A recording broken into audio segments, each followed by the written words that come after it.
How to buy an induction range. Induction ranges have been touted as the best cooking product you can buy. The technology is the best. Better than electric and gas cooking in almost every case. But is induction better for you? Induction isn't for everyone. Many people can't buy induction. You don't want to find out you can't use an induction range when you're installing it. I will also show you the many reasons to consider a gas range and a few reasons not to. In induction, the pan cooks the food by passing the glass. Let me explain. Induction uses magnetic heat. The magnets excite the metal of your cookware with the pan cooking your food.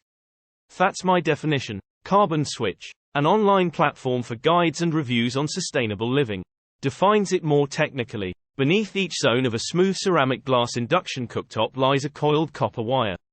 When you turn on a burner, an alternating electric current darts back and forth through the coil, oscillating dozens of times a second to create a magnetic field. If that field hits a material that resists its flow, the base of your favorite cast iron skillet, it induces swirling electric flows called eddy currents, which generate heat in the resistant metal. Your induction stovetop will no longer create heat if you lift the pan. Breaking the molecular connection. Each burner on an induction stove has a sensor that recognizes the metal's temperature and adjusts accordingly. That's why induction cooktops only work with pots and pans made of ferromagnetic materials, like iron and steel. One way you can test this is by using a magnet. If the magnets stick to your pot, you can use the pot on an induction stovetop. Why induction may be the right choice.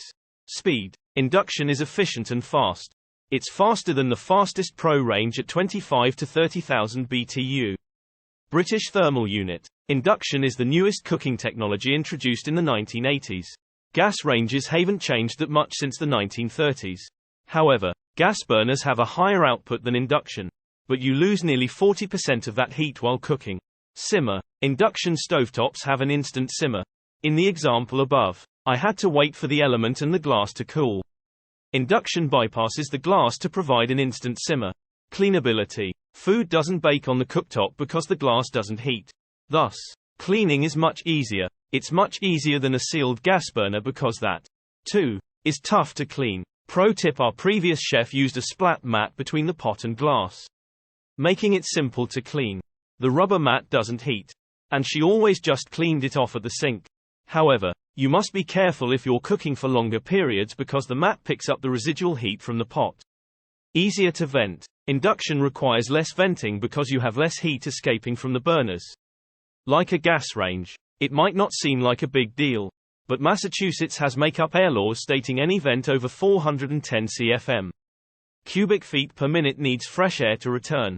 You can buy a 36-inch Pro range in induction or even with sous vide and still be within 400 cfm. You can't properly vent an equivalent gas range at 400 cfm. It would have to be at least 600 cfm. Better for the environment and indoor air. We have written articles about gas cooking and the number of toxic gases generated while cooking, such as carbon monoxide, formaldehyde, nitrous oxide, and carbon dioxide, along with better built homes and higher BTU ranges. Your indoor air is probably worse than outside. If you cook often, it could be a lot worse. Then you have numerous gas leaks throughout the system and perhaps in your house. So environmentally, induction is a better option for your house and the planet. Induction is a much cleaner power source than gas, with much less toxicity than a gas stovetop. Zero Waste Chef, an online recipe blog, had an interesting article and graphic describing how to reduce pollutants in your kitchen with induction cooking. Safety. My 5-year-old can easily turn on a gas or electric range, but not an induction range. It must sense metal to activate. Similarly, it's hard for her to be burned on an induction stovetop. The glass only has residual warmth from the pan. For gas or electric ranges, scalding is much more of a concern. When induction might be the wrong choice. High amperage needed. Gas requires less than 12 amps, while induction requires up to 50 amps.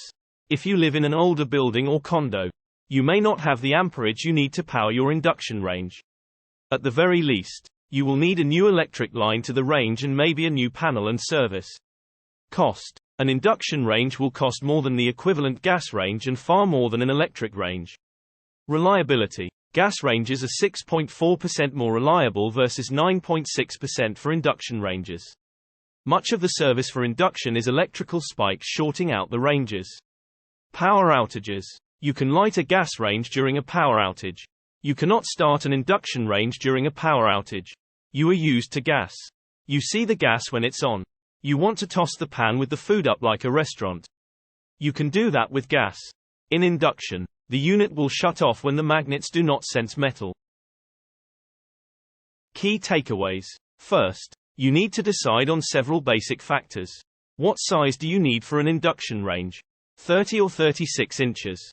Second, pick the style, whether it's a front control, slide-in, or freestanding range. Third, look at features. Do you want high output, a versatile stovetop, or a larger, more fully featured oven? Which will you use the most? Lastly, you want to determine which one can be fixed quicker in your area. If you have any questions, please leave them in the comments. We can certainly help with issues you may be facing. Source reposted and summarized from Steve Sheinkopf at the Yale Appliance.